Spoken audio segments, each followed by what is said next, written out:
Okay, शुरू करते हैं आज का lecture.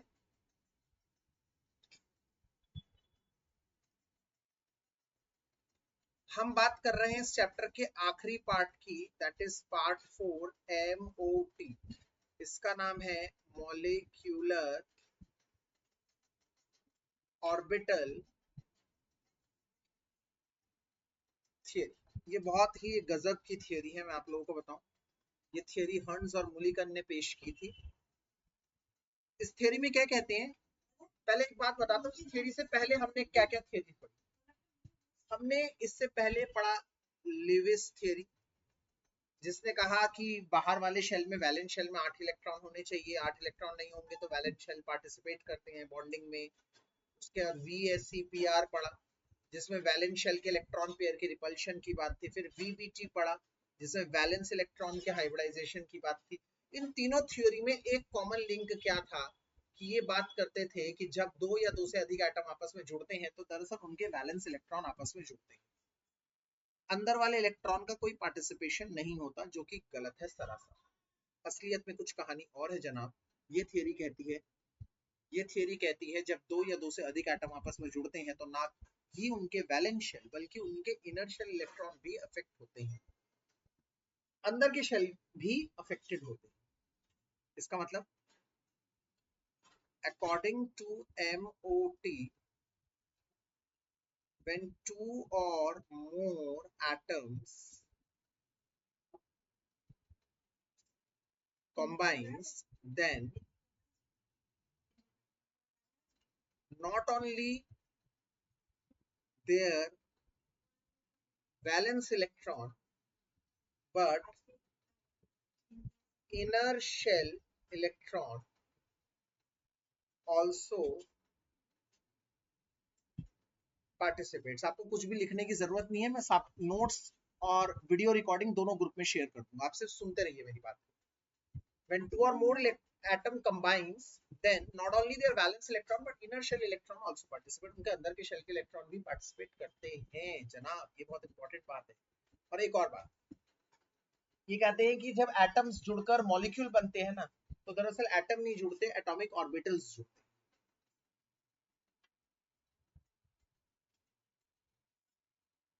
when atoms combines to give molecules, in reality their atomic orbitals undergoes combination to give molecular orbital।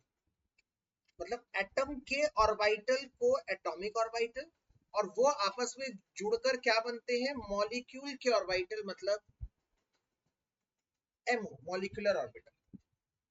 मतलब example के तौर पर, जब हाइड्रोजन और हाइड्रोजन का एटम आपस में जुड़कर H2 का मॉलिक्यूल बनाता है, तो ये थ्योरी कहती है कि हाइड्रोजन का एटॉमिक ऑर्बिटल दूसरे हाइड्रोजन के एटॉमिक ऑर्बिटल के साथ जुड़कर H2 का मॉलिक्यूलर ऑर्बिटल बनाती है। दो एटॉमिक ऑर्बिटल आपस में जुड़कर मॉलिक्यूलर ऑर्बिटल बनाती है। अब यहाँ पर बहुत सारा ट्विस्ट एंड टर्न है। क्या कि कहानी ये कहती है कि जब दो एटॉमिक ऑर्बिटल आपस में जुड़ते हैं तो उनका सेम फेज में होना एक प्रोबेबिलिटी है। अब आप कहेंगे सर फेज क्या होता है, तो मैं थोड़ा सा चैप्टर 2 में लेके जाऊंगा आपको। चैप्टर 2 में आपको पता है इलेक्ट्रॉन एक वेव फंक्शन की तरह ट्रैवल करता है। सपोज करो ये एक एटम का एटॉमिक ऑर्बिटल है, atomic orbital of atom A.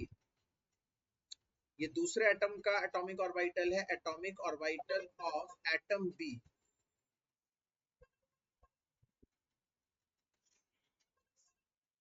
Harini, why you are not in class? हाँ, गुड इवनिंग हरिनी, क्लास क्यों नहीं ज्वाइन करी? अच्छा, ओके ओके ओके, कर रहा हूँ।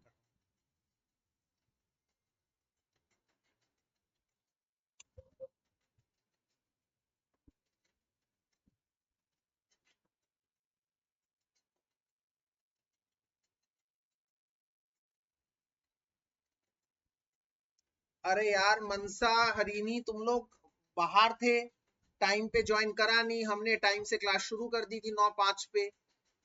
और कौन ज्वाइन किया है बाद में? हाँ काव्या, चलो काव्यांश का तो बनता था, ये तो लेट ही आया था। चलो कोई नहीं, मैं दोबारा एक बार बता देता हूँ, टाइम बर्बाद नहीं करते हैं।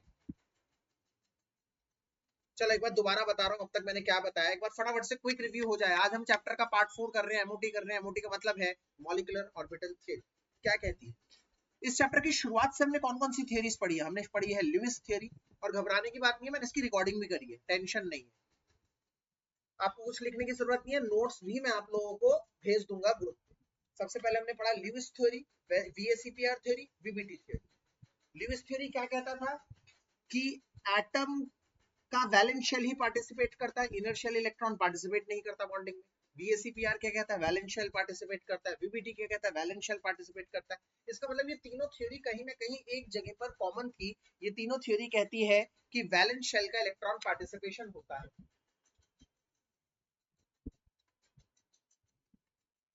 एमओटी का कुछ कहना और है। एमओटी क्या कहती है? एमओटी किस पॉइंट में क्या लिख रहा हूं मैं, ध्यान से देखिए।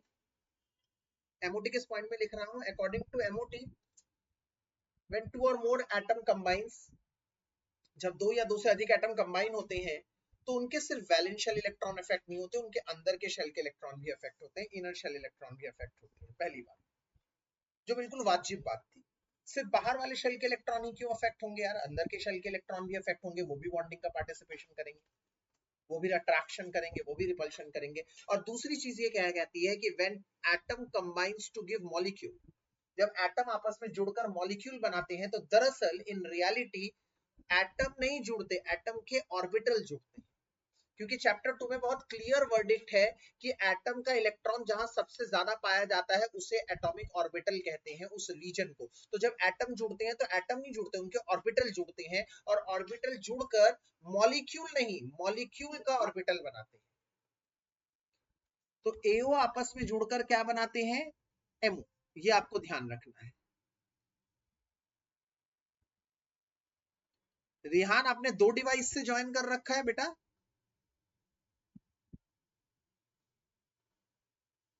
रिहान व्हाट हैपेंड, आपने दोनों डिवाइस से क्यों ज्वाइन किया है?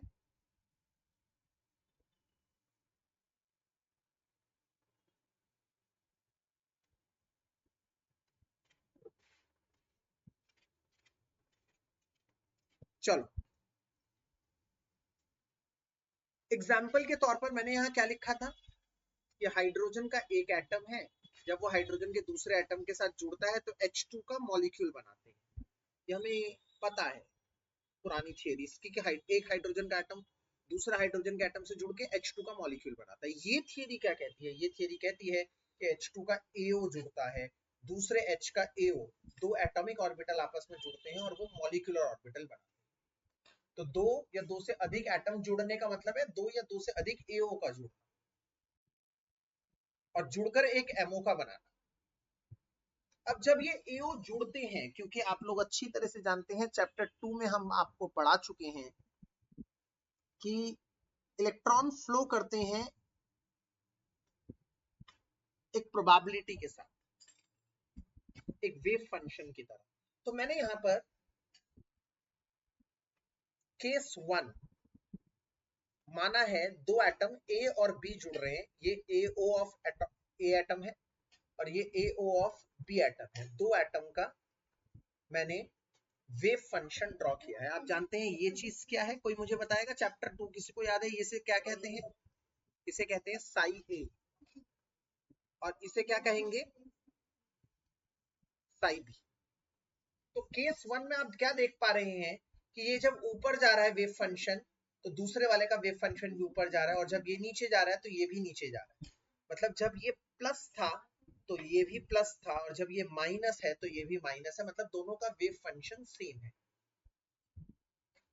इनका मतलब दोनों का फेजेस सेम है। इसे कहते हैं सेम फेज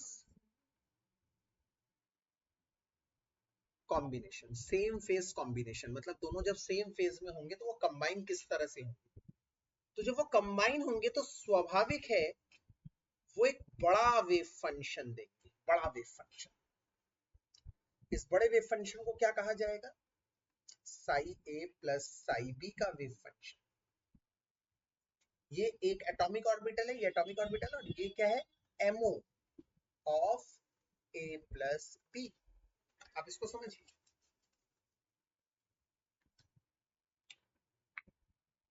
अब आप कंपेयर कर सकते हैं, अगर मैं बताऊं कि इसमें इलेक्ट्रॉन होने की प्रोबेबिलिटी और इसमें इलेक्ट्रॉन होने की प्रोबेबिलिटी और इसमें इलेक्ट्रॉन होने की प्रोबेबिलिटी ये ज्यादा है, इसमें इलेक्ट्रॉन होने की प्रोबेबिलिटी ज्यादा है। इसका मतलब जब दोनों सेम फेज में होते हैं तो दोनों जुड़कर एक ऐसा मॉलिक्यूल बनाने की कोशिश करते हैं जो बॉन्डिंग को सपोर्ट करे। दोनों सेम फेज में है तो बॉन्डिंग को सपोर्ट करे, बॉन्ड बने, दोनों अपने आप को स्टेबल करने की वो करते हैं। और ऐसे एमओ को कहते हैं बॉन्डिंग के सपोर्ट में bonding molecular orbital, BM. BM. और वहीं पर अगर मान लीजिए केस 2 मैं करा रहा हूं,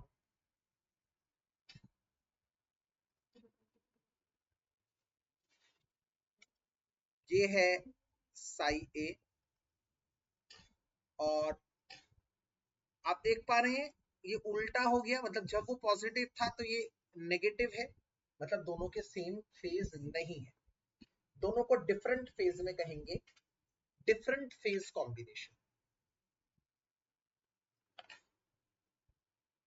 फेज कॉम्बिनेशन। तो यहां पर दोनों जुड़कर क्या करेंगे? दोनों जुड़कर माइनस हो जाएंगे। क्यों? इस जो बड़ा है उसमें से छोटे वाले का वेव फंक्शन माइनस हो जाएगा, छोटा हो जाएगा, साई ए माइनस साई बी। मतलब इसमें इलेक्ट्रॉन की प्रोबेबिलिटी उन दोनों की इंडिविजुअल प्रोबेबिलिटी से कम है, आप देख पा रहे हैं। बिल्कुल, मतलब ये दोनों जुड़ तो गए बट दोनों के डिफरेंट फेज थे, तो दोनों के डिफरेंट फेज की वजह से दोनों जुड़ तो गए बट दोनों जुड़ के बॉन्डिंग को सपोर्ट नहीं कर पाए, बॉन्डिंग के अगेंस्ट में है, इसलिए इसको कहेंगे anti bonding ammo, molecular orbital, anti bonding molecular orbital. बच्चों आप मेरी बात को ध्यान से समझिए। जैसे ये है एक डंबल, ये है दूसरा dumbbell, minus plus plus minus. देखो आप जब ये दोनों जुड़ेंगे तो इसके प्लस के सामने इसका माइनस है, अपोजिट अपोजिट, प्लस के सामने माइनस, प्लस माइनस माइनस होता है, मतलब ये अपने इलेक्ट्रॉनों को पीछे धकेल देगा, ये भी अपने इलेक्ट्रॉनों को पीछे धकेल देगा, दोनों अपने इलेक्ट्रॉनों को पीछे धकेल देंगे क्योंकि सामने से रिपल्शन आ रहा है, दोनों डिफरेंट फेज में। तो अगर दोनों जुड़ गए तो क्या बनेंगे? इनके पीछे वाले लोब, इसे कहते हैं लोब, इसे कहते हैं लोब, इनके पीछे वाले लोब बड़े हो जाएंगे, आगे वाला लोब छोटा हो जाएगा, पीछे वाले लोब बड़े हो जाएंगे, आगे वाला लोब छोटा हो जाएगा, इस तरह से जुड़ जाएंगे, माइनस बड़ा हो जाएगा, प्लस छोटा, पीछे धकेल देंगे इलेक्ट्रॉन, और सामने एक ऐसी जगह बना देंगे जहां पर इलेक्ट्रॉन के पाए जाने की प्रोबेबिलिटी जीरो, मतलब इस जगह तो इलेक्ट्रॉन पाया ही नहीं जाएगा क्योंकि प्लस माइनस से रिपेल करेगा, इसे कहेंगे नोड। नोड का मतलब है where the probability of finding electron is zero। और यहां क्या होता है? उल्टा, मतलब यहां पे एक डंबल आया, दूसरा डंबल आया, ध्यान से देखिएगा, माइनस है प्लस, तो प्लस के सामने प्लस होगा, माइनस के सामने माइनस होगा, कुछ भी हो सकता था। तो इस केस में ये कहेगा आगे बढ़ो, ये पीछे वाला लोब छोटा हो जाएगा, आगे वाला लोब बड़ा हो जाएगा, ताकि ये सपोर्ट कर रहे हैं। और जब ये दोनों जुड़ेंगे तो पीछे वाला लोब छोटा और आगे वाला लोब बड़ा, और दोनों जब बड़े बड़े लोब्स आपस में बढ़ेंगे तो एक बड़ा एमओ बनेगा, बड़ा एमओ। बॉन्डिंग के सपोर्ट में बीएमओ, सेम फेज, और ये बॉन्डिंग के अगेंस्ट में एबीएमओ,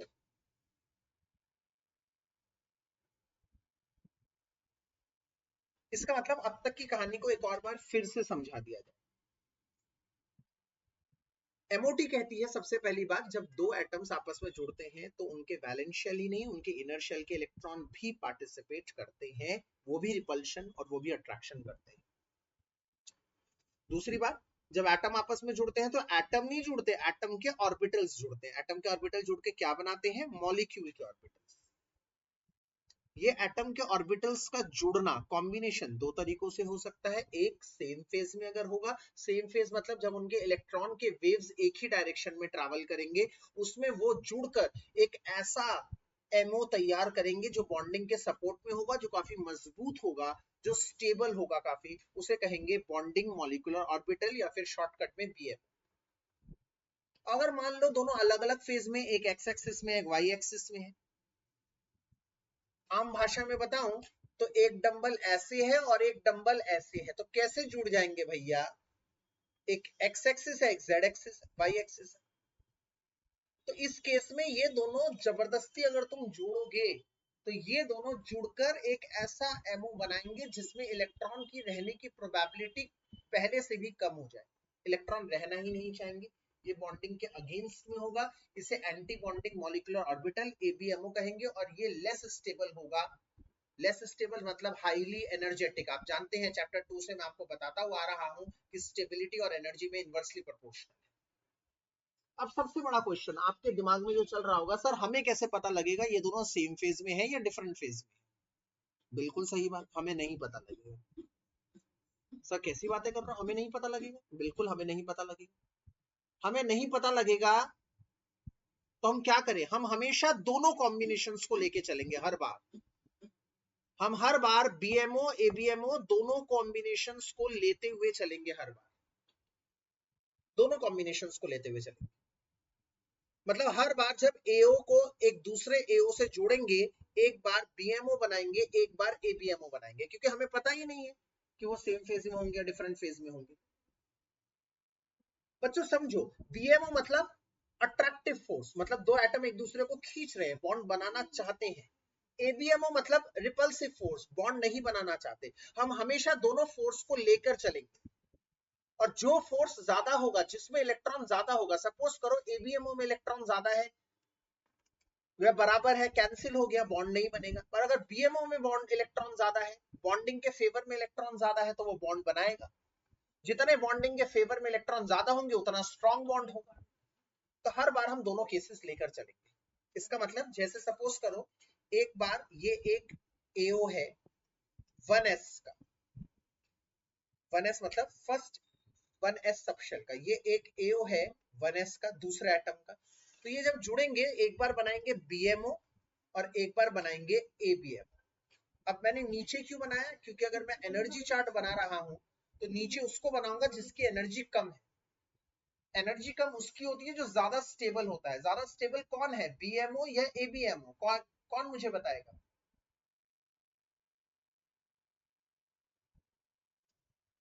किसी को नहीं पता ज्यादा स्टेबल कौन होता है बीएमओ और एबीएमओ से? यस। तो नीचे कौन बनेगा? बीएमओ। मतलब 1s और 1s जुड़कर हेड टू हेड ओवरलैप करेंगे, 1s सिग्मा 1s बनाएंगे। और ऊपर बनाएगा एबीएमओ, 1s 1s जुड़ के head to head overlap, cross कर दिया। इसको सिग्मा से दिखाते हैं तो उसको दिखाते हैं सिग्मा क्रॉस। क्रॉस मतलब नहीं बनना है, बॉन्डिंग के अगेंस्ट। इसको पाई से दिखाएंगे तो उसको पाई क्रॉस, मतलब पाई नहीं बनना, एंटी बॉन्डिंग, अगेंस्ट बॉन्डिंग। इस तरह से हमें हर बार दोनों पॉसिबिलिटीज लेके चलनी है।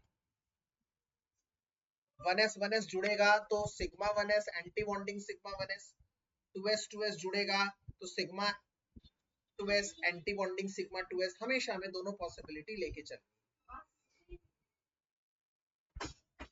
अगर मैं एक छोटा सा यहाँ पर ब्रीफो करके तुम्हें बीएमओ और एबीएमओ के बीच में डिफरेंस बताने की कोशिश करूं जो एग्जाम में आता है, तो बीएमओ का पहला डिफरेंस क्या हुआ? Favours bonding. ये क्या है? अगेंस्ट बॉन्डिंग, बॉन्डिंग के अगेंस्ट में। दूसरा ये सेम फेज में होना चाहिए, तब होता है सेम फेज कॉम्बिनेशन, और ये होता है डिफरेंट फेज कॉम्बिनेशन। ये स्टेबल है, ये अनस्टेबल है। ये लेस एनर्जी, स्टेबल मतलब लेस एनर्जेटिक, कम एनर्जी रहेगी। ये अनस्टेबल मतलब मोर एनर्जेटिक, ज्यादा एनर्जी रहेगी।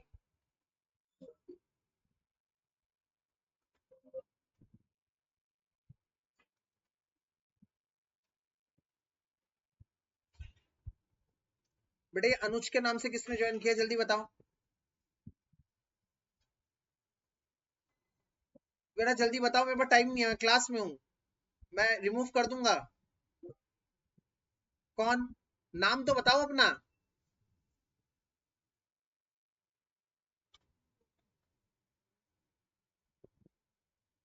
आई एम रिमूविंग यू अनुज। क्या टाइम नहीं है, आप लोग टाइम बर्बाद कर रहे हो यहाँ पर।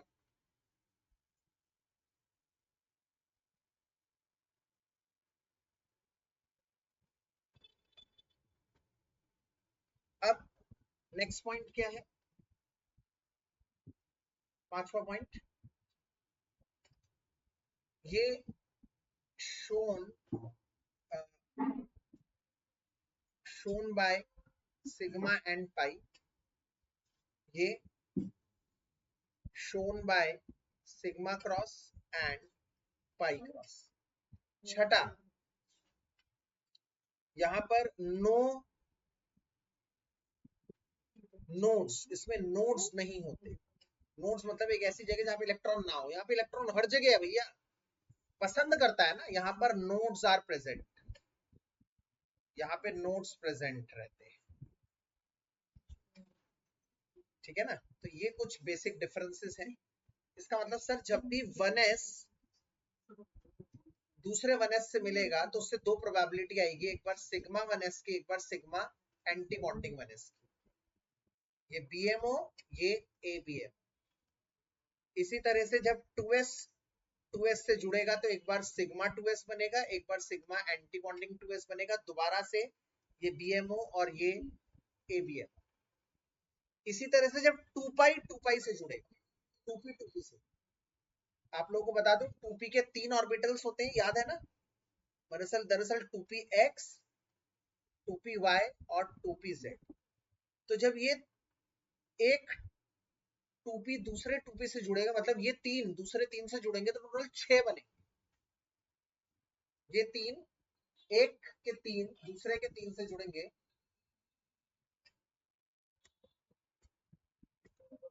तो वो 6 बनेंगे। 6 में से 3 बॉन्डिंग के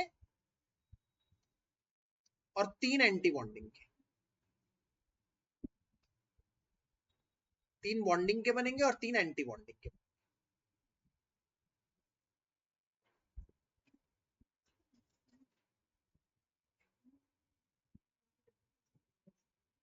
तो 3 बॉन्डिंग के बनेंगे तो कैसे बनेंगे, 3 बॉन्डिंग में आपको पता है तीनों सिग्मा बॉन्ड बना नहीं सकते,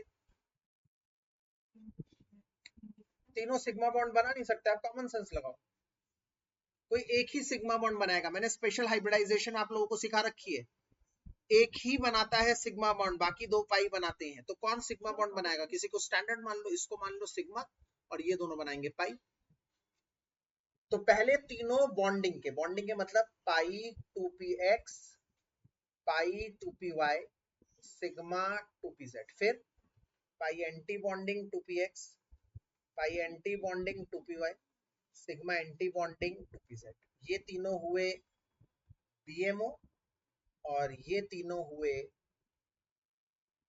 ABM। ठीक है, एक बार बॉन्डिंग, एक बार एंटी। एक बार दोबारा से सब चीज को दोबारा रिव्यू करते हैं, मैं बार बार दोबारा बोल रहा हूं।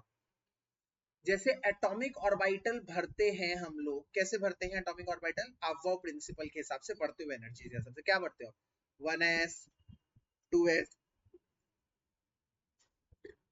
1s 2s फिर 2p, 2p में लिख दो 2px 2py 2pz। इस तरह से भरते हैं इलेक्ट्रॉन को एओ में।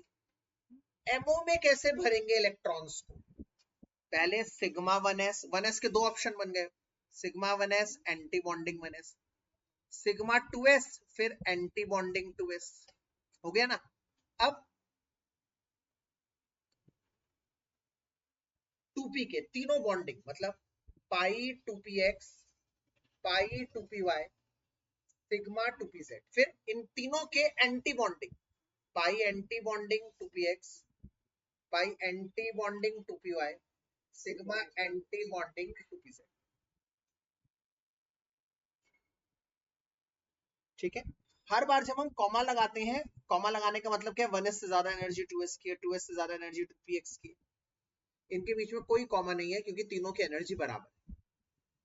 हम ये भी कह सकते हैं तीनों की एनर्जी बराबर है। इधर भी देखो, इससे ज्यादा एनर्जी इसकी, कॉमा इससे ज्यादा एनर्जी इसकी, इससे ज्यादा एनर्जी इसकी, बट इन दोनों में एनर्जी बराबर है। क्यों? क्योंकि दोनों ही 2p के हिस्से हैं और दोनों पाई बॉन्ड बना रहे हैं। म्यूट करिए अपने आप को।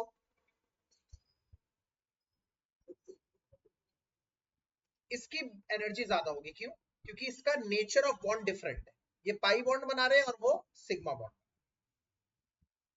ऐसे ही इधर भी होगा कॉमा, सिर्फ इनके बीच में इक्वल टू का निशान होगा।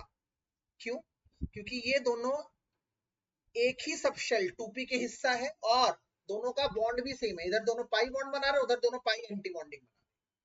तो ये आपको लर्न करना पड़ेगा। जैसे इलेक्ट्रॉन एओ में भरे जाते हैं ऑफ-बाउ प्रिंसिपल का इस्तेमाल करते हुए, हंट्स रूल का इस्तेमाल करते हुए, इलेक्ट्रॉन की पेयरिंग नहीं होगी शुरुआत में, वैसे ही एमओ में भी इलेक्ट्रॉन वैसे ही भरे जाएंगे। तो क्या लिख रहा हूं मैं? As electrons filled in AO in increasing order of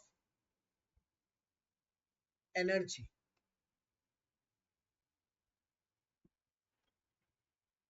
Aufbau principle,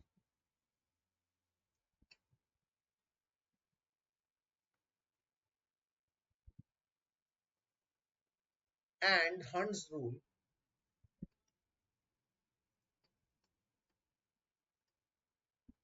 similarly electron in MO will also be filled in same manner, same manner by obeying, किसको obey करेंगे? By obeying Aufbau and Hund's rule। ठीक है, दूसरी बात, greater number of MO electron, MO में जितने ज्यादा electron होंगे, मॉलिक्यूलर ऑर्बिटल थ्योरी में जितने ज्यादा इलेक्ट्रॉन होंगे, greater number of MO electron means greater support of bonding.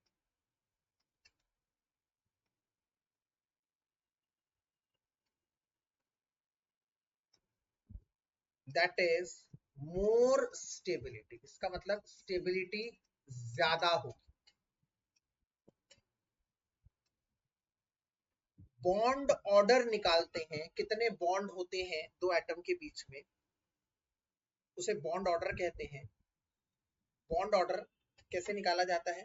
Half number of bonding minus number of anti bonding electron. Bonding में से एंटी बॉन्डिंग वाले हटा दो, बॉन्डिंग वाले मतलब जो सपोर्ट में है उसमें से हटा दो जो एंटी में, हटा दो तो उससे पता लग जाए, डिवाइड कर दो 2 से तो पता लग जाएगा कितने बॉन्ड, कितने इलेक्ट्रॉन बॉन्डिंग के सपोर्ट में, डिवाइड कर दो 2 से तो पता लग जाएगा कितने बॉन्ड बनेंगे।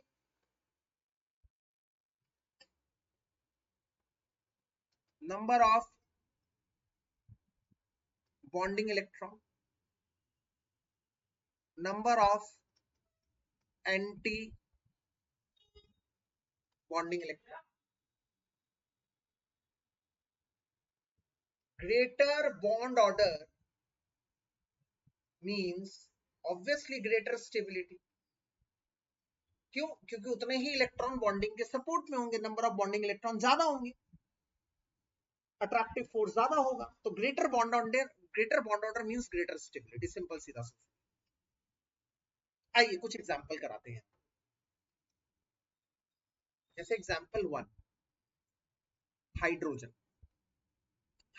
2, तो H2 में कितने इलेक्ट्रॉन होंगे बॉस? 2 इलेक्ट्रॉन होंगे, क्योंकि एक हाइड्रोजन के एटम में 1 इलेक्ट्रॉन होते हैं, तो 2 हाइड्रोजन के एटम में जब आपस में जुड़ेंगे तो 2 इलेक्ट्रॉन होंगे। तो कॉन्फ़िगरेशन कैसे बनेगी? पहले सबसे पहले क्या आता है? सिग्मा 1s, फिर सिग्मा एंटी बॉन्डिंग 1s, तो 2 इलेक्ट्रॉन पहले इसमें भरे जाएंगे, तो इसमें तो इलेक्ट्रॉन ही नहीं होगा एंटी बॉन्डिंग में। लो भैया, बन गई बात। इसका मतलब हाइड्रोजन के केस में एंटी बॉन्डिंग में कोई इलेक्ट्रॉन होगा ही नहीं, इसका मतलब हाइड्रोजन के केस में बॉन्डिंग के अगेंस्ट में कोई इलेक्ट्रॉन होगा ही नहीं, तो बॉन्ड बनेगा। सिंपल सीधी सी बात है। कॉन्फ़िगरेशन कैसे होगी इसकी? एमओ की सिग्मा 1s तो सिग्मा एंटी बॉन्डिंग 1s 0, मतलब जब एक हाइड्रोजन का 1s दूसरे हाइड्रोजन के 1s के साथ जुड़ेगा तो एक बार वो बनाएगा बॉन्डिंग का 1s और एक बार वो बनाएगा एंटी बॉन्डिंग का 1s। ये एनर्जी चार्ट कहती है हमें। इसमें 1 इलेक्ट्रॉन था, इसमें 1 इलेक्ट्रॉन था, पहले दोनों इलेक्ट्रॉन कहाँ भरे जाएंगे? नीचे भरे जाएंगे, तो 1 इलेक्ट्रॉन इसका 1 इलेक्ट्रॉन इसका नीचे वाले में भर गए, इलेक्ट्रॉन बचे ही नहीं कि ऊपर जाए। एंटी बॉन्डिंग के लिए इलेक्ट्रॉन बचा ही नहीं, बॉन्डिंग के अगेंस्ट करने के लिए इलेक्ट्रॉन बचा ही नहीं, बॉन्डिंग के फेवर में 2 इलेक्ट्रॉन है, मतलब बॉन्ड बन गया। अगर आप इसका बॉन्ड ऑर्डर निकालना चाहते हैं, half, number of bonding electron कितने हैं? 2, एंटी बॉन्डिंग में कितने हैं? 0, कोई एंटी बॉन्डिंग में है ही नहीं, 2/2, मतलब 2 इलेक्ट्रॉन बॉन्ड बनाना चाहते हैं तो एक बॉन्ड पेयर बन गया, मतलब हाइड्रोजन और हाइड्रोजन के बीच में हाइड्रोजन 2 बन गया, एक बॉन्ड बन गया।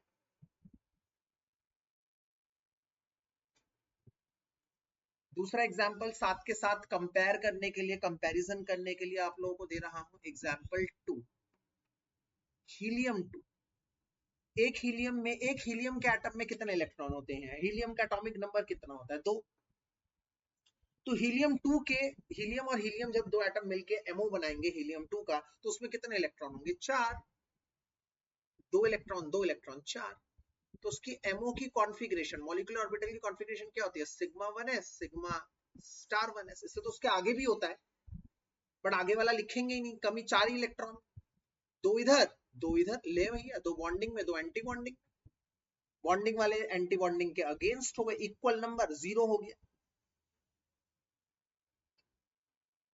मतलब अगर इसका एनर्जी डायग्राम बनाएंगे तो यहां पर 2 इलेक्ट्रॉन होंगे, यहां पर भी 2, एक हीलियम, ये एक हीलियम। दरअसल ये क्या दिखा रहा है? ध्यान से देखिए, ये एक हीलियम का AO दिखाया जा रहा है, ये दूसरा हीलियम है AO, एटॉमिक ऑर्बिटल, 2 एटम, अलग अलग 2 एटम है। जब ये आपस में जुड़े तो एक बार बॉन्डिंग एक बार एंटी बॉन्डिंग बनेंगे, मतलब एक बार सिग्मा 1s और एक बार सिग्मा स्टार 1s। तो बीच वाला क्या दिखा रहा है? बीच वाला दिखा रहा है एमओ, किसका? हीलियम 2 का एमओ कॉन्फ़िगरेशन। ये वाला एक हीलियम का एटॉमिक ऑर्बिटल, ये वाला दूसरे हीलियम का एटॉमिक ऑर्बिटल, जो बीच में है वो एमओ दिखाया जा रहा है, एमओ मतलब मॉलिक्यूलर ऑर्बिटल दिखाया जा रहा है। तो 4 इलेक्ट्रॉन है, 2 इधर भरेंगे 2 इधर भरेंगे, इक्वल हो गए। इक्वल हो गए मतलब जो बॉन्डिंग के सपोर्ट में है, बॉन्डिंग के अगेंस्ट में इक्वल। बॉन्ड ऑर्डर कैसे निकालोगे? Half, number of bonding electron कितने हैं? 2, एंटी बॉन्डिंग में कितने हैं? 2, 0 0 बॉन्ड बन रहा है। इसका मतलब हीलियम और हीलियम आपस में हीलियम 2 नहीं बन पाएंगे, नहीं बन पाएंगे, क्योंकि इसमें 0 बॉन्ड बन रहा है। क्यों 0 बॉन्ड बन रहा है? क्योंकि number of electron attractive repulsive force को काट रहा है। सिंपल सीधा सा लॉजिक। यहां पर क्या है? ये लाइन डाल दी तुमने, ये क्या दिखा रहा है? एक हाइड्रोजन का AO, ये दूसरा 1s1, दूसरा हाइड्रोजन का AO, बीच वाला क्या दिखा रहा है? M। तो ये एक हाइड्रोजन है, ये दूसरा हाइड्रोजन है, जब दोनों जुड़े तो ये H2 बना रहा है बीच। क्या आपको समझना है? तो अगर आपसे कोई पूछे हीलियम हीलियम आपस में बॉन्ड नहीं बनाता, एमओ के हिसाब से शो करो, तो आप कहेंगे हीलियम और हीलियम के बीच में बॉन्ड नहीं बनता, क्योंकि इसका बॉन्ड ऑर्डर 0 होता है। इसमें बॉन्डिंग और एंटी बॉन्डिंग के इलेक्ट्रॉन बराबर होते हैं, जो एक दूसरे को कैंसिल कर देते हैं और बॉन्ड नहीं बनाते।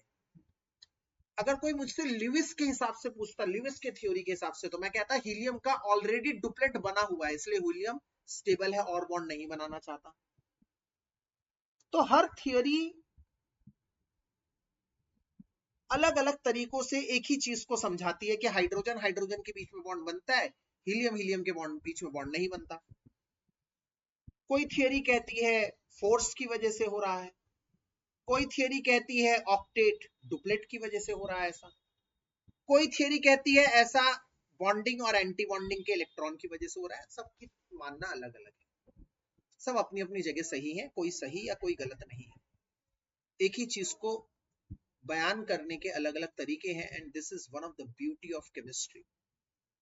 हर तरीका अपने आप में नायाब और बेहतरीन। एक ही क्वेश्चन के मल्टीपल थियरीज के आंसर्स, हर आंसर अपने आप में बेहतरीन। आगे बढ़ते हैं, कुछ और चलते हैं आगे। हाँ जी बताएं। ऑब्वियसली बेटा, जो अनस्टेबल होगा, हमने क्या पढ़ा चैप्टर 2 से, जो अनस्टेबल एनर्जी जिसकी ज्यादा है वो अनस्टेबल है। इधर बीएमओ और एबीएमओ में कौन अनस्टेबल है? कौन अनस्टेबल है बताओ, आप बताओ, बीएमओ या एबीएमओ अनस्टेबल, बिल्कुल, इसलिए उसकी एनर्जी ज्यादा है। इसलिए जब मैं ऊपर एनर्जी चार्ट दिखा रहा हूं तो ऊपर किसे बना रहा हूं? एंटी बॉन्डिंग को। नीचे किसे बना रहा हूं? Less energetic. लेस एनर्जी वाला पहले भर रहा है, बॉन्डिंग वाला पहले भर रहा है। एग्जाम्पल 3 करते हैं। Carbon 2, carbon plus carbon, carbon 2 बनाता है। एक कार्बन में कितने इलेक्ट्रॉन होते हैं, कोई बताएगा मुझे? 6। तो कार्बन 2 में कितने इलेक्ट्रॉन होंगे बच्चों? बिल्कुल सही, बिल्कुल सही। प्लीज म्यूट करिए अपने आप को। मैंने कहा म्यूट करिए श्वेत। ये एक,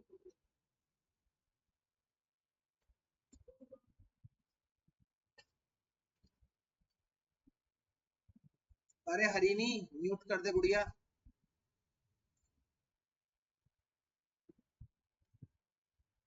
पोन्नू स्वामी जी भूल गए, म्यूट नहीं थे। चल नेवरदलेस, ठीक। अब क्या है, मैंने मान लिया एक कार्बन है, कार्बन का अगर, कार्बन में कितने इलेक्ट्रॉन होते? 6 होते हैं। तो कार्बन का अगर वो भरा जाए 6 इलेक्ट्रॉन का, तो क्या होगा? 1s2, 2s2, 2px, 2py, 2pz, तीनों की एनर्जी बराबर होती है, तो 2 2 4 5 6 ऐसे ही भरा जाएगा। बिल्कुल 6 इलेक्ट्रॉन भर दिया आपने। अभी मैंने वीबीटी में भी बताया था आपको, ऐसे ही होता है, चेक कर लीजिएगा। कार्बन में 2 इलेक्ट्रॉन और इसमें एक एक ऐसे होता है, ये भी समझाया था। कार्बन एक एक कार्बन है, एओ एओ लिखा मतलब एक कार्बन, एटम। पर जब कार्बन 2 बनाऊंगा, एमओ बनाऊंगा और उसमें 12 इलेक्ट्रॉन लूंगा, तो उसमें कैसे भरा जाएगा? उसमें ऑर्डर क्या होता है मैंने भी बताया।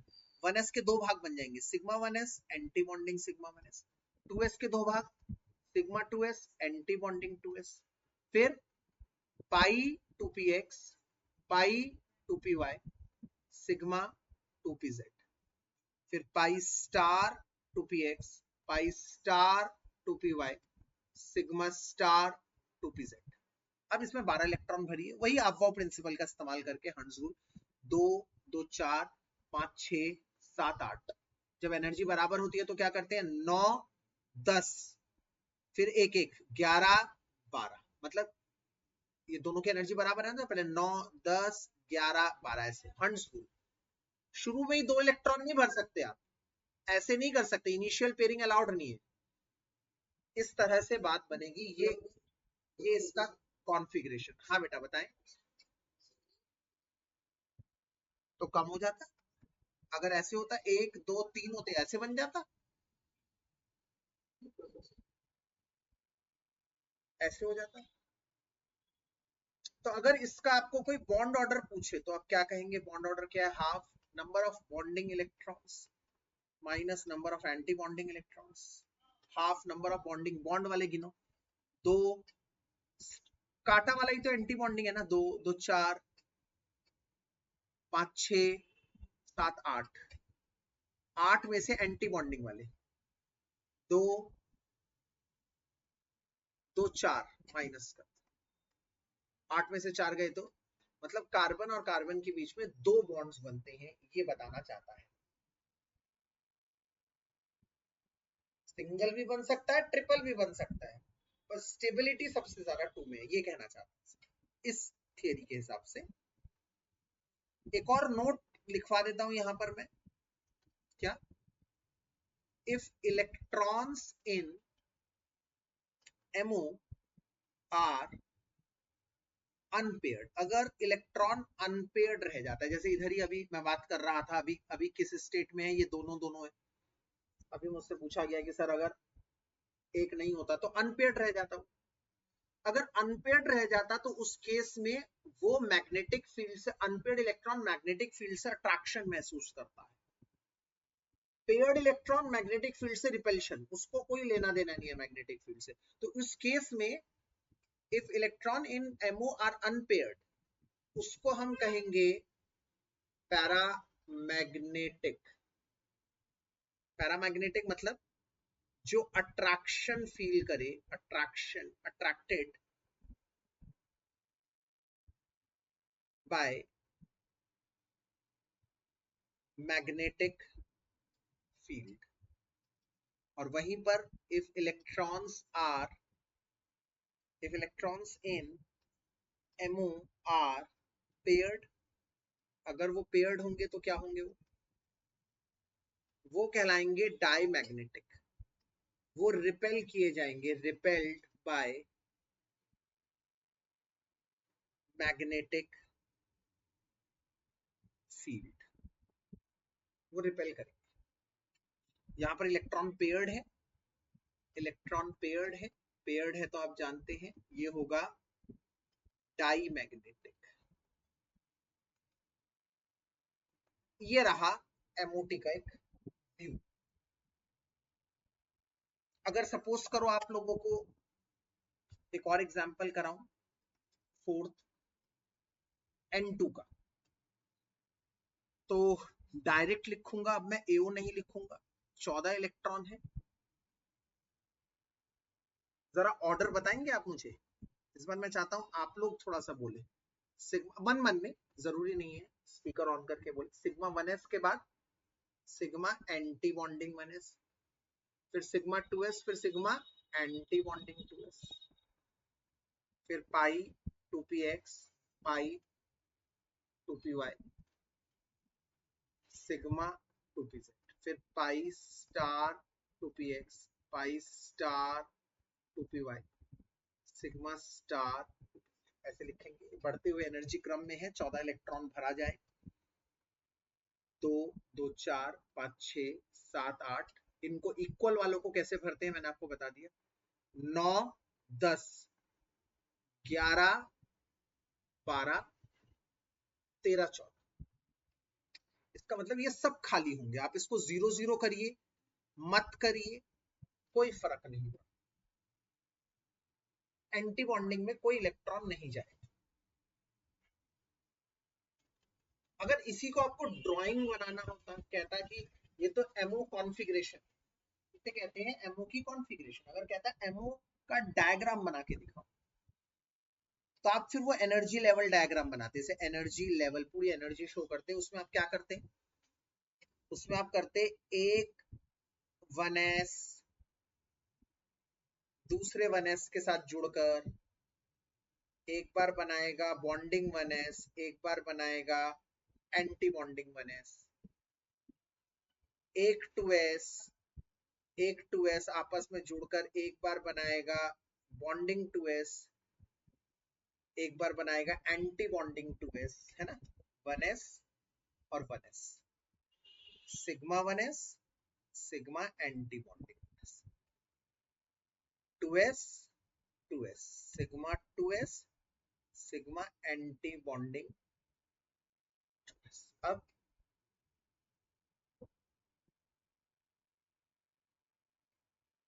2p की बारी है, 2p, ये 2p से जुड़ेगा, तो पहले बनाएगा pi two P x pi two P y, दोनों की एनर्जी समान, फिर सिग्मा टू पी जेड, फिर pi star two P x pi star two P Y, sigma star two P Z.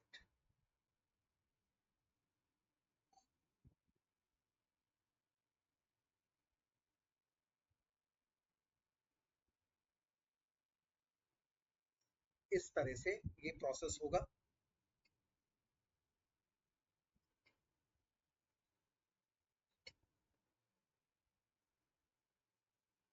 इस तरह से ये प्रोसेस होगा।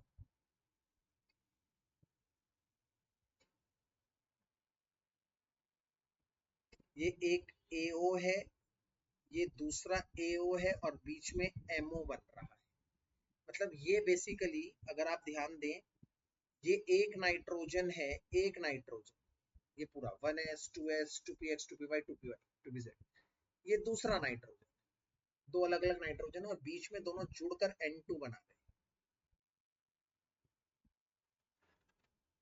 तो कितने इलेक्ट्रॉन थे एक नाइट्रोजन में? 7, 1 2 3 4 5 6 7, दूसरे वाले में भी 7 थे, 1 2 3 4 5 6 7, और बीच में कितने थे? 7 और 7 14 ऐड हुए, 2 2 4 5 6 7 8 9 10 11 12 13 14।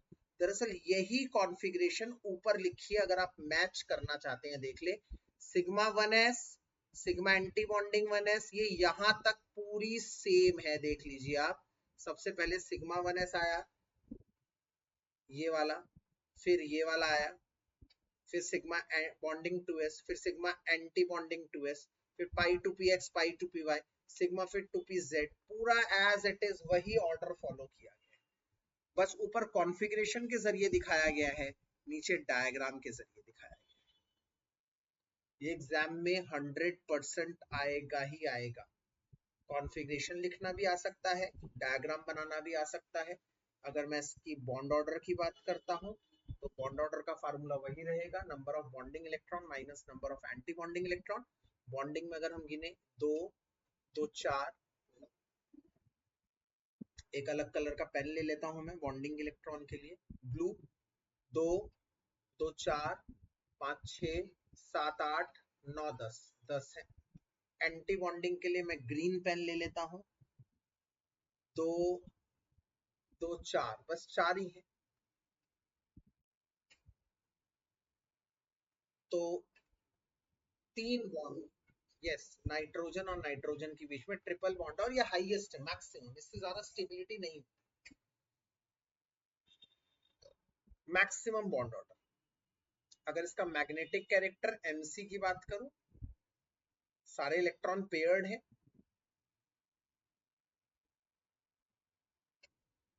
इलेक्ट्रॉन्स आर पेयर्ड, इसे कहेंगे डाईमैग्नेटिक, ये डाईमैग्नेटिक, ठीक है। इसी में थोड़ा सा ऑप्शन आ जाता है पेपर में, जैसे क्वेश्चंस आते हैं कई बार,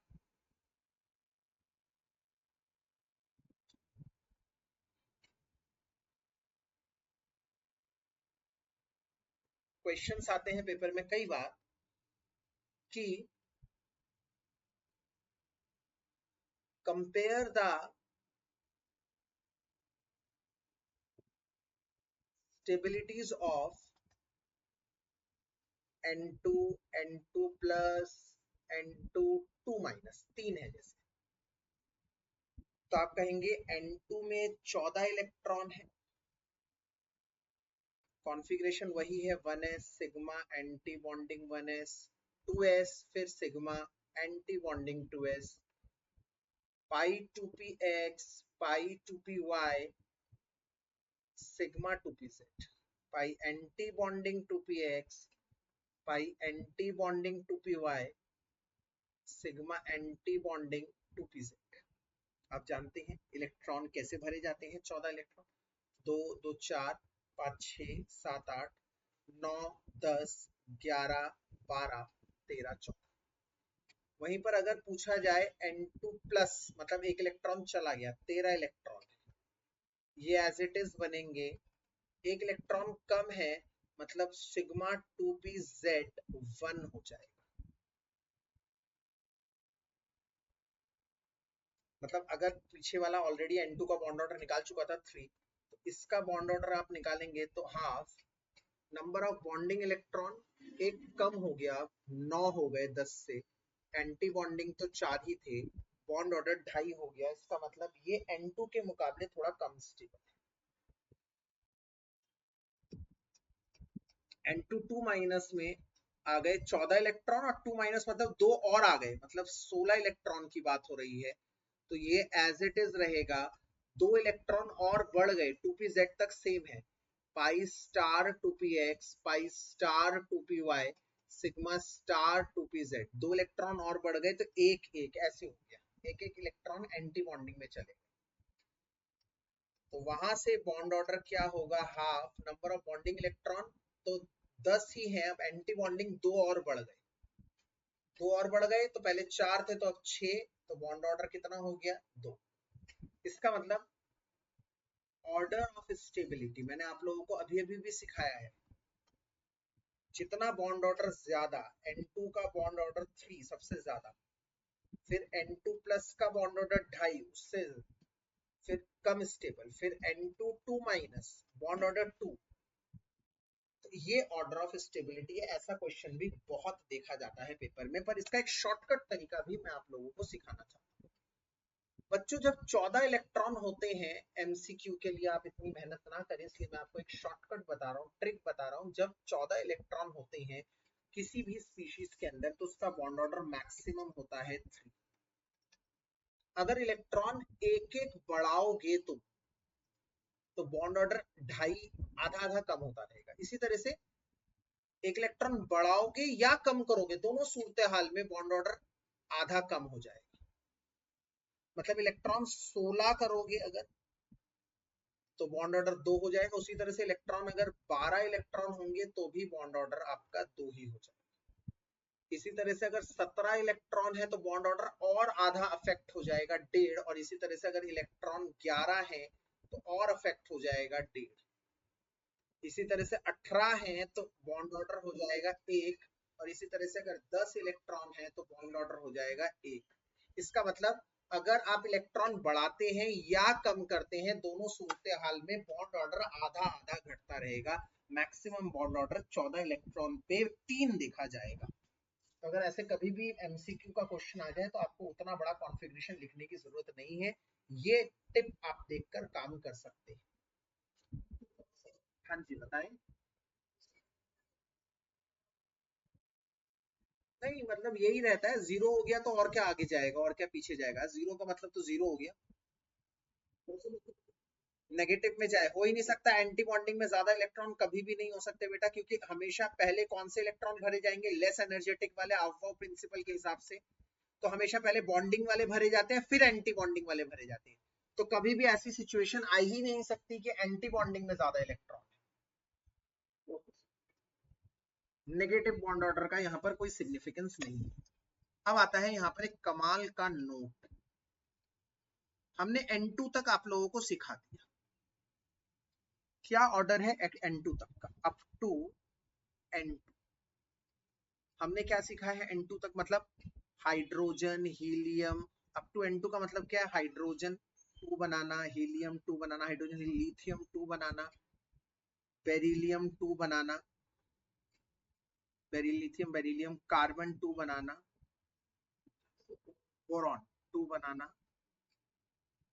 कार्बन 2 बनाना और नाइट्रोजन 2 बनाना। इन सब में ऑर्डर एक ही जैसा है, क्या, sigma 1s sigma anti bonding 1s, sigma 2s sigma anti bonding 2s, फिर pi 2px pi 2py sigma 2pz, pi anti bonding 2px pi anti bonding 2py sigma anti bonding 2pz। ये order हमने देखा है। पर N2 के बाद मतलब atomic number जब 7 के बाद जाते हैं for O2 atomic number 8, O2 के बाद एटॉमिक नंबर 9 F2 और नियॉन 2, इनके लिए थोड़ा सा चेंज होता है। क्या चेंज होता है इनके लिए?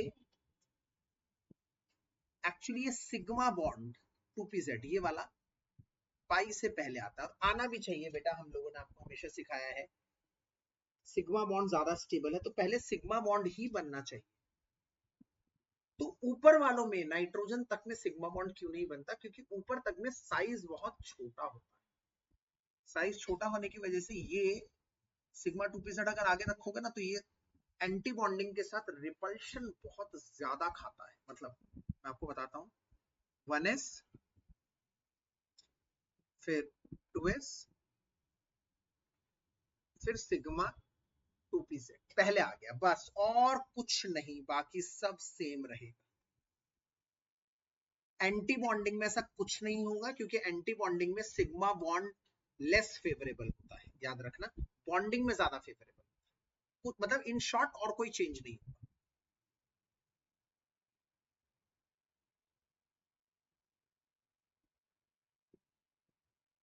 मैं दोबारा बता दूं, ये चेंज इसलिए होता है क्योंकि नाइट्रोजन तक में इनके दोनों के बीच का रिपल्शन बहुत ज्यादा होता है, जिसकी वजह से ये आगे भाग जाता है। नोट में क्या लिख रहा हूं मैं, समझिए मेरी बात। For O2 F2 and neon 2 sigma 2pz comes before pi 2px and pi 2py as up to N2 there is significant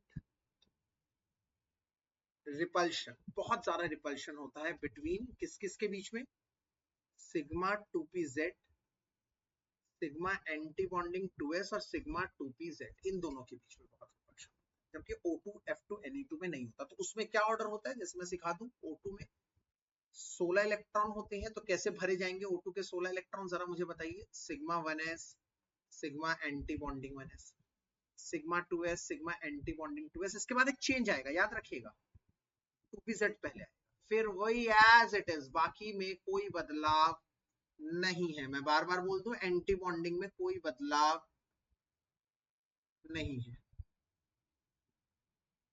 तो 16 इलेक्ट्रॉन कैसे भरे जाएंगे, 2 2 4 5 6 7 8 9 10 11 12 13 14 15 16 ऐसे।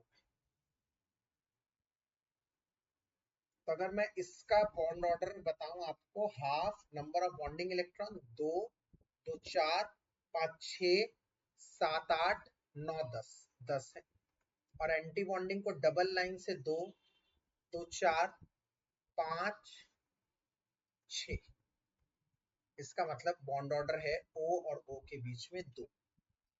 मैग्नेटिक कैरेक्टर बताऊं तो इलेक्ट्रॉन आप देख पा रहे हैं अनपेयर्ड है, इलेक्ट्रॉन अनपेयर्ड होते हैं तो पैरामैग्नेटिक होता है बच्चे, पैरा मैग्नेटिक। इसी तरह से आगे का सारा केस चलेगा, मतलब अगर O2 प्लस O2 माइनस का पूछे आप ऐसे ही बता देंगे, डायग्राम वैसे ही बनाएंगे सेम, बस इसमें 2pz पहले आ जाए। और अगर इसमें क्वेश्चन आ जाए कि compare the stabilities of O2 O2 plus O2 minus O2 2 plus O2 2 minus, तो अब आप सिर्फ कंपेयर ही तो करना, आपको कॉन्फ़िगरेशन थोड़ी पूछ रहा। अगर पेपर में कॉन्फ़िगरेशन पूछेगा तो पूरा लिखना, बट O2 में उसके कितने इलेक्ट्रॉन होते हैं, 16 आप जानते हैं, 14 में होता है 3, तो 16 दो दो चेंज है, दो चेंज है तो आधा आधा कम होता रहेगा, बॉन्ड ऑर्डर 2। O2 प्लस में कितने इलेक्ट्रॉन हो गए, 16 में एक चला गया 15 इलेक्ट्रॉन, सर ये 14 के और करीब आ गया 2.5। अब देख लीजिए इधर 15 इलेक्ट्रॉन है तो ढाई है, सारा इधर लिखा हुआ है।